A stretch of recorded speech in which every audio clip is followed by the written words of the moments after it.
Bagaimana cara pengolahan kulit hewan korban yang benar sesuai petunjuk Al-Quran dan Sunnah? Rasulullah menyampaikan, hati-hati, ya. Dilarang hewan korban itu kulitnya dilarang untuk diperjualbelikan, salah satunya. Jadi disamaknya setelah hewannya meninggal, mati, bukan meninggal, mati. Di hewan disembelih dulu.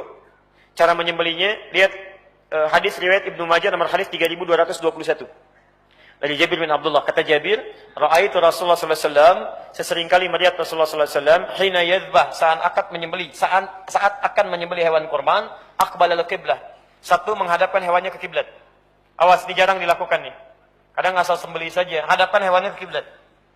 Thumma qala, kemudian mengatakan, Allahumma hadza min Muhammad wa ali Muhammad wa ummat Muhammad. Ya Allah, tolong terima kurban ini dari Muhammad, dari keluarga besar yang Muhammad, dan dari umatnya Muhammad SAW yang selama hidupnya tidak bisa berkorban. Itu dulu korban untuk siapa? Kalimat Nabi Muhammad ingin menunjukkan bahwa boleh korban itu satu hewan untuk satu orang, boleh. Kalimat Nabi wa ali Muhammad, keluarga Muhammad, ini boleh menunjukkan pada orang yang berkorban untuk satu keluarga dengan satu hewan, boleh. Ini tidak harus satu keluarga, setiap satu orang satu hewan, tidak harus demikian. Ya, kalau Anda punya kemampuan satu hewan misalnya, jadi jangan digilir. Kadang-kadang, Kak, nanti sekarang adek dulu ya, kakak tahun depan. Kan kemarin kakak sudah tahun sebelumnya. Maka Anda berikan misalnya untuk adeknya.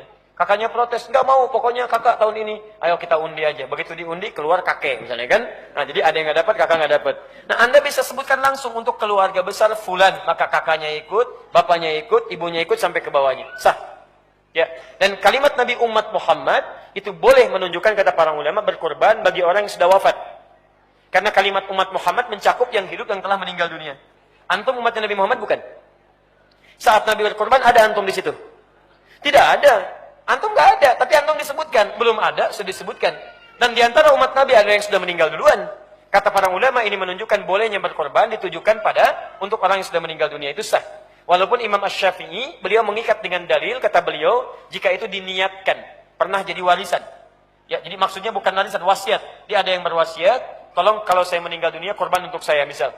Itu kata Imam Asy-Syafi'i, itu mengikat. Tapi kata jumhur ulama, tidak mesti ada wasiat karena hadisnya tidak menunjuk pada wasiat. Kemudian, summa qala bismillahi Allahu Akbar. Hadapkan ke kiblat, sebutkan, dan sembelih dengan mengucapkan bismillahi Allahu Akbar.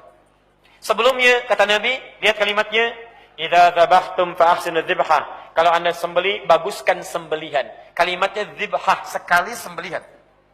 Jadi bukan digorok begini. Makanya kata Nabi, tajamkan pisau. Tajamkan dulu.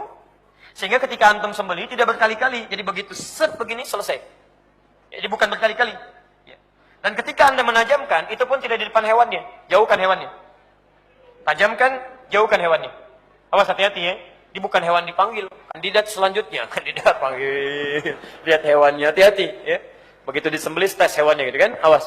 Nah terakhir, kemudian menghadap ke arah kiblat, Anda berdoa. Inni wajjahtu wajhiya lilladzi fataras samawati wal ardh, dan seterusnya hadis. Setelah hewannya mati, baru disamak. Ya, potong, samak. Nah, hasil samakannya itu kulitnya, kata Nabi, tidak diperjualbelikan.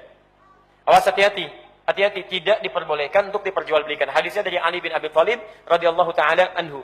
Nabi sallallahu alaihi wasallam, Rasulullah sallallahu Nabi sallallahu alaihi wasallam melarang seseorang memperjualbelikan kulit hewan kurban. Jadi kalau Anda ingin berikan sebagai hadiah kepada penyamak, itu boleh, jagal. Ini hadiah misalnya ya, hadiah, itu nggak ada masalah. Tapi jangan dihitung sebagai upah. Ya, jangan dihitung sebagai upah. Jelas ya?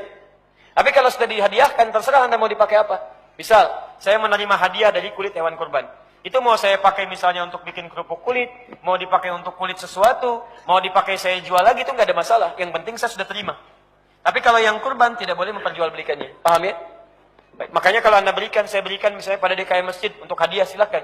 DKM masjid dijual lagi misalnya untuk biaya operasional atau yang lain, itu boleh, nggak ada masalah.